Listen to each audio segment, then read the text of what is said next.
स्वस्ति पन्थानुचरेम सूर्याचन्द्रमसाविव पुनर्दरिताग्नता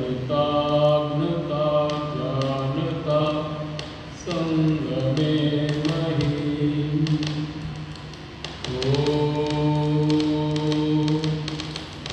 शांति शांति शांति। आर्य समाज के साप्ताहिक सत्संग में उपस्थित सभी धर्म प्रेमी सज्जनों, माताओं, बहनों, बहुत सुंदर विचार अभी आप कृष्ण जी के चरित्र के बारे में स्वामी दयानंद जी ने जो उन पर टिप्पणी की है सुन रहे थे, और यही सच्चाई है। थोड़ा सा विचार करेंगे तो श्री कृष्ण जी ने मथुरा को कब छोड़ दिया था? कंस को मारने के बाद मथुरा को छोड़ दिया था। लगभग 14 वर्ष की अवस्था रही होगी, उसके बाद वो नहीं आए। तो 14 वर्ष का बालक जब चला ही गया है तो कितनी रासलीलाएं या कितने जो उसके पीछे लक्षण लगाए जा रहे हैं, ये ऐसा है वैसा है, ये है, उसका संबंध बना दिया कईयों के साथ, तो ये असंभव है। तो हमें महाभारत ग्रंथ का अध्ययन अवश्य करना चाहिए। उसके अंदर श्री कृष्ण का सही स्वरूप बताया गया, और श्रीमद् जो भागवत है उसमें तो ये लक्षण लगाए गए हैं। तो स्वाध्यायशील हमें अवश्य होना चाहिए, किसी के बारे में पूरी तरह जानकारी होनी चाहिए, सत्य क्या है। कुछ विचार, मौलिक विचार आज के साप्ताहिक सत्संग में रखेंगे कि मनुष्य जो संसार का सबसे श्रेष्ठतम प्राणी है, अन्य प्राणियों की अपेक्षा इसे विशेष सुविधाएं परमपिता परमात्मा ने दी हैं। अन्य सभी प्राणी हैं वो भोग के आधार पर फल को प्राप्त करते हुए अपने शरीर का यापन कर रहे हैं। जैसा शरीर उनको परमात्मा ने उनके कर्मों के अनुसार दिया है, उसी अनुसार उनका जाति, आयु और भोग निश्चित हो गया। इसी प्रकार से मनुष्य को जो मनुष्य जाति में उसने जन्म लिया, आयु और भोग उसका भी निश्चित किया गया है। उसके साथ साथ उसे एक और अन्य सुविधा दे दी परमात्मा ने कि आप नए कर्मों को कर सकते हो, और पुराने कर्मों के फल को भोग भी सकते हो, भोग भी रहे हो। नए कर्म कैसे किए जाएं, कैसे हों, वो हमें विवेक पूर्वक सोच करके करने चाहिए। तो एक वेद का मंत्र आता है, यज्ञ से चक्षु भ्रवृत्ति च मुखम मनसा वाचा श्रोत्रेण हविषा जुहोमि। इमं यज्ञं वित्तं विश्वकर्मणा देव आयन्तु सुमनस्य मानः। इसमें कहा गया है कि जो मनुष्य जीवन, इमं यज्ञं वित्तं विश्वकर्मणा, ये जो यज्ञ रूपी जीवन परमपिता परमात्मा ने हमें दिया है, वो 100 वर्ष तक चलेगा। औसत आयु मनुष्य की 100 वर्ष बताई गई है। तो आपको इस मनुष्य शरीर को पाकर 100 वर्ष तक क्या करना है? यज्ञ करना है। यज्ञ अर्थात परोपकार के कामों को करना है। और जो आपको साधन प्राप्त हुए हैं, शरीर के अंदर अनेक साधन हैं जो आत्मा को दिए गए हैं। इसके द्वारा आत्मा हर प्रकार के कर्म को करने में समर्थ होती है। बुद्धि, मन, इंद्रियां, कर्म इंद्रियां, ज्ञान इंद्रियां आदि आदि अनेक साधन इसको दिए हैं। उनका सदुपयोग करना है, वही यज्ञ है। जैसे कि चक्षु हमारे भरण पोषण का साधन भी है। इसके द्वारा हम विद्या को प्राप्त कर लेते हैं। विद्या प्राप्त करके हम दूसरों को भी विद्या देते हैं, और इसके बदले में हमें जीवन यापन का साधन भी मिलता है। दोनों काम हो जाते हैं, धर्म का धर्म और कर्म का कर्म। इसी के साथ साथ मुख है, जो मुख में हमारी वाणी दी गई है, वाणी का हम सदुपयोग करते हैं तो यज्ञ है, और दुरुपयोग करते हैं तो ये पशु के समान है, क्योंकि पशु के अंदर विवेक नहीं होता किसी भी कार्य को करने के लिए ये अच्छा है या बुरा। ये विवेक करने की शक्ति परमात्मा ने केवल मनुष्य को दी है। तो ऐसी वाणी बोलिए मन का आपाप हो। हमें मीठा बोलना चाहिए और सत्य बोलना चाहिए, तो इसी के द्वारा यज्ञ हो जाएगा। इसके साथ साथ कहा गया है मनसा वाचा श्रोत्रेण हविषा जुहोमि। मन से अर्थात बुद्धि से, वाणी से और कानों से मैं यज्ञ ही करता हूँ, हविषा जुहोमि। यज्ञ ही करता हूँ, यज्ञ ही करना चाहिए। ये अंग जो दिए हैं, और यजुर्वेद के 25वें अध्याय में तो पूरा अध्याय का एक मंत्र बार बार में कहता है कि आत्मा यज्ञेन कल्पताम, चक्षुर यज्ञेन कल्पताम, ऐसे सभी साधनों से मुझे यज्ञ करना है। तो हमें वाचा अर्थात वाणी से, कानों से कैसे यज्ञ किया जा सकता है? कानों से भद्रम करने भी शृणुयाम देवा, अग्रम पश्ये माक्षभ्रिय जत्रा सिद्धरई शरणै सुष्टुवाम शत्रु गरिवासे नहीं देवहितम यदायु। ये मंत्र हम रोजाना बोलते हैं और प्रतिवचन का मंत्र है। हम कानों से भद्र सुने और भद्र सुन करके उसका हम मन पर उसको ला करके अच्छे विचार वाले बनते हुए लोगों को भद्र सुनाएं। संसार में अनेक महापुरुष हुए हैं जो कि कानों से सुन करके, और जिन्होंने जिनकी चक्षु नहीं थे लेकिन कानों से सुन करके उन्होंने बहुत बड़े बड़े कार्य किए, बहुत बड़े बड़े विद्वान बने हैं। हमारे सामने इनका विजयानंद जी का भी उदाहरण आपके सामने है कि उनके पास चक्षु नहीं थे लेकिन कितने बड़े व्याकरण के सूर्य थे। क्यों? क्योंकि हमने कानों से शब्दों को सुना और वो मन पर अंकित हो जाते हैं और उनकी अनुभूति फिर वाणी के द्वारा प्रकट हो जाती है। तो ये है कानों से यज्ञ करना, सुनना। इसी तरह हमारा जीवन होना चाहिए, वाणी से हम निंदा ना करें, किसी की चुगली ना करें, बुराई ना करें। तो कर्म कैसे होने चाहिए? यज्ञ होना चाहिए कर्मों में, अर्थात परोपकार की भावना हमारे शरीर के अंदर से होनी चाहिए, तभी हमारे ये जीवन जो है सफल होगा। और हमें क्या चाहिए? आनंद चाहिए, सुख चाहिए। कोई भी प्राणी दुख नहीं चाहता। कभी विचार करके देखें, किसी से पूछा जाए वो चाहता है सुख चाहता है या आनंद चाहता है? ना तो वो शरीर की व्याधि चाहता है, ना आदि चाहता है, और ना ही वो अशांति चाहता है, ना ही दुख चाहता है। उसके लिए क्या करना चाहिए? एक छोटा सा सूत्र है, अत त्रिविध दुख अत्यंत निवृत्ति अत्यंत पुरुषार्थ। एक सूत्र है महर्षि कपिल जी के द्वारा बनाया गया कि अगर तीनों प्रकार के दुखों से अत्यंत निवृत्ति चाहते हो तो अत्यंत पुरुषार्थ करना है, और वो इसी जन्म में इसी मनुष्य शरीर से हो सकता है और कोई भी प्राणी नहीं कर पाएगा।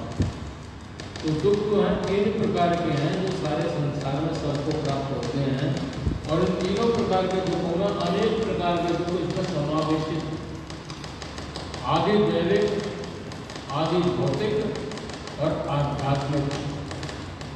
तुलसी बाबा ने जी रामचरितमानस में अपनी चौपाई में इसको सरल शब्दों में कह दिया, दैहिक दैविक भौतिक तापा राम राज नहीं काहू व्यापा। जो देह का अर्थात हमारे देह में जो दुख है, देह का दुख हमारा हम खुद स्वयं प्राप्त करते हैं। हमारे मन में जो विचार चलता है, उनमें जो दोष हैं, उनके द्वारा हमारे जो कर्म बन जाते हैं, उनके द्वारा दुख प्राप्त कर देते हैं। ये स्वयं से हमें प्राप्त होता है। इसे कहते हैं दैहिक दुख या शास्त्र की भाषा में आध्यात्मिक दुख।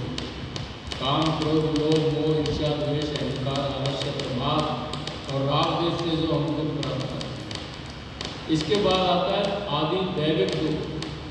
जो देवताएं हैं उनके द्वारा हमें दुख प्राप्त होता है।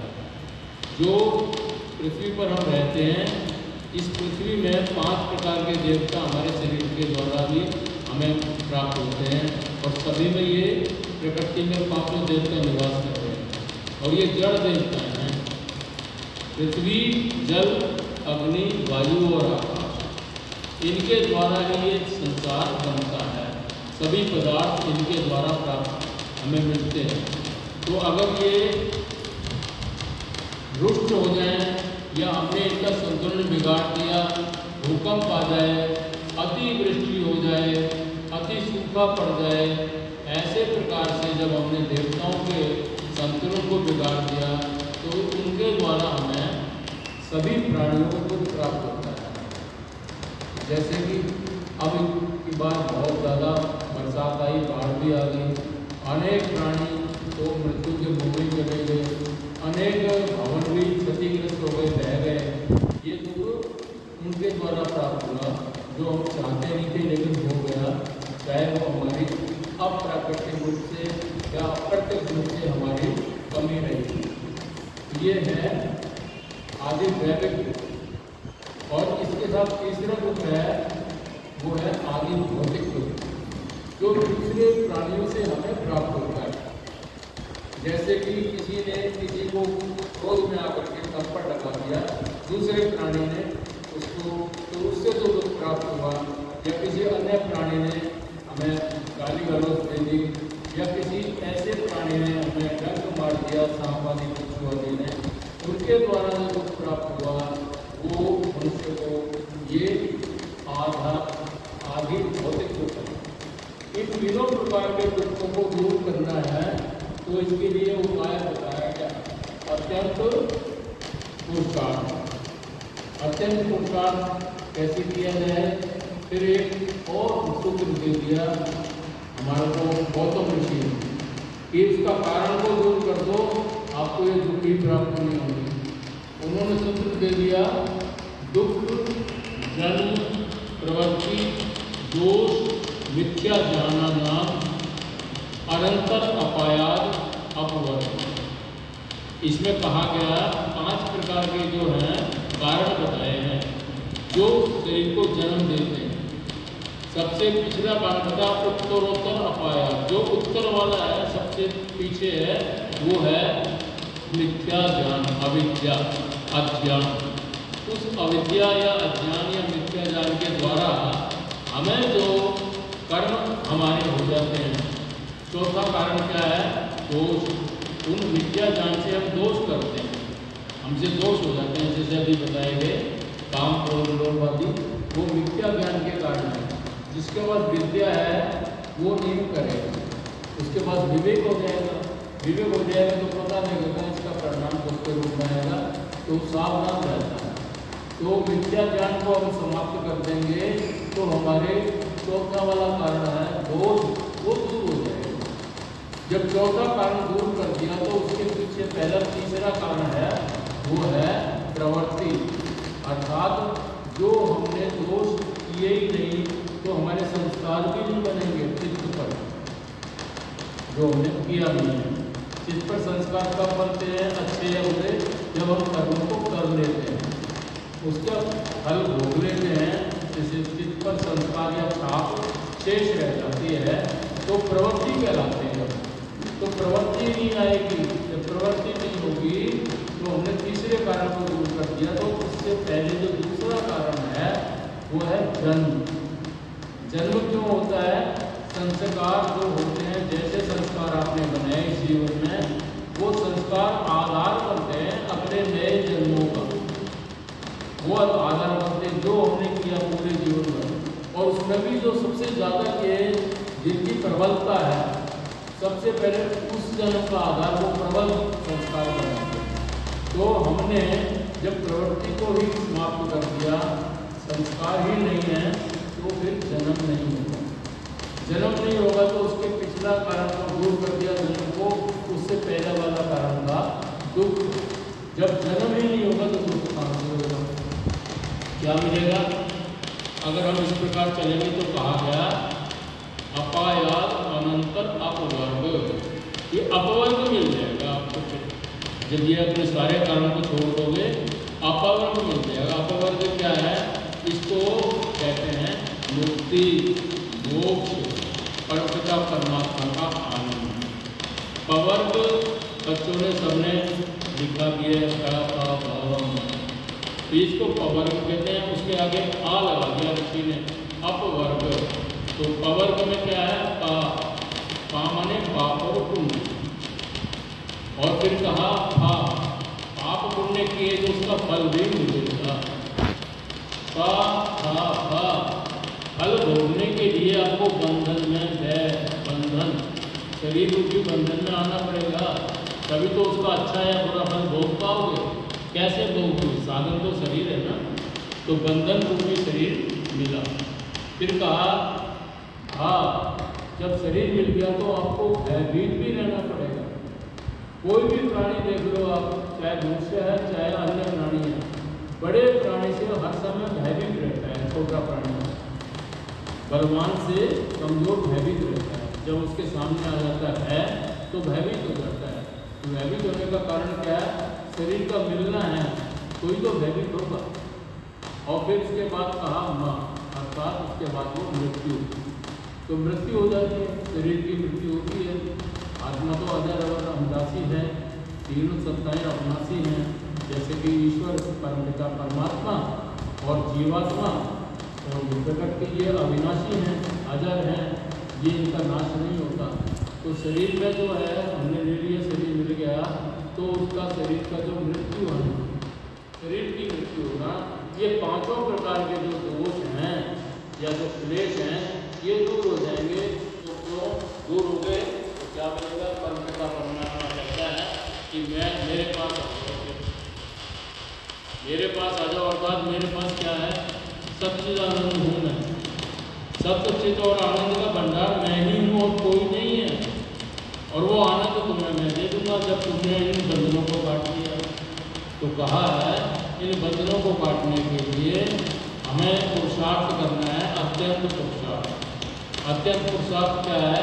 कि हमें परमपिता परमात्मा ने जो रास्ता बताया है कि हम जीवन यापन करते करते चलते चलते साथ में परमात्मा को याद करते हुए अभ्यास और वैराग्य की तरफ बढ़ते गए।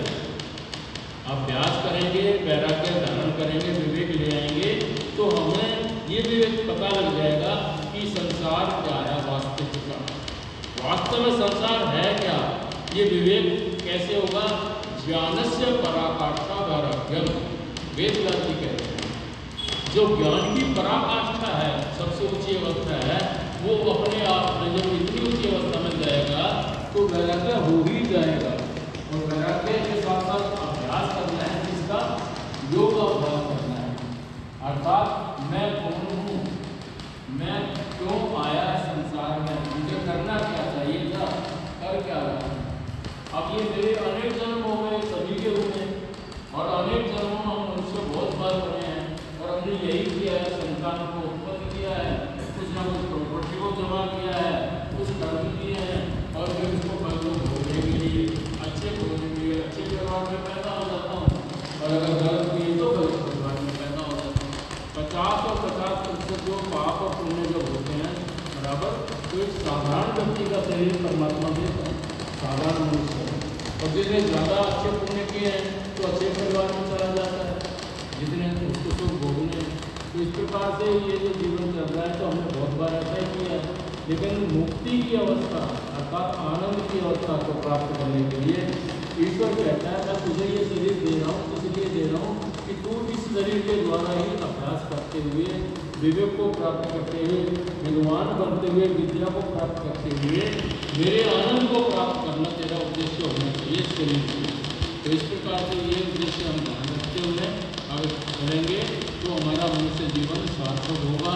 और ये मंत्र बात हमें यही कह रहा है कि यज्ञ से चक्षु प्रवृत्ति न मुखम वाचा श्रोतेन मनसा हविषा जुहोमी और इमं यज्ञम वित्तम विश्वकर्मणा और देव आयु सुमनस्य मान। जो अच्छे अच्छे विचार हैं, जो देव वाले विचार हैं, देव गुण हैं, वो मेरे मन में समावेश हो जाएं और ये 100 वर्ष तक मैं ऐसे जीवन चलाता हुआ इस जीवन को सार्थक करूं, ये मेरा उद्देश्य होना चाहिए मनुष्य जीवन का।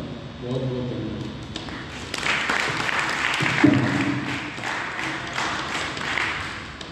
जो 4 पुरुषार्थ बताए हैं स्वामी जी ने बहुत सुंदर चर्चा की।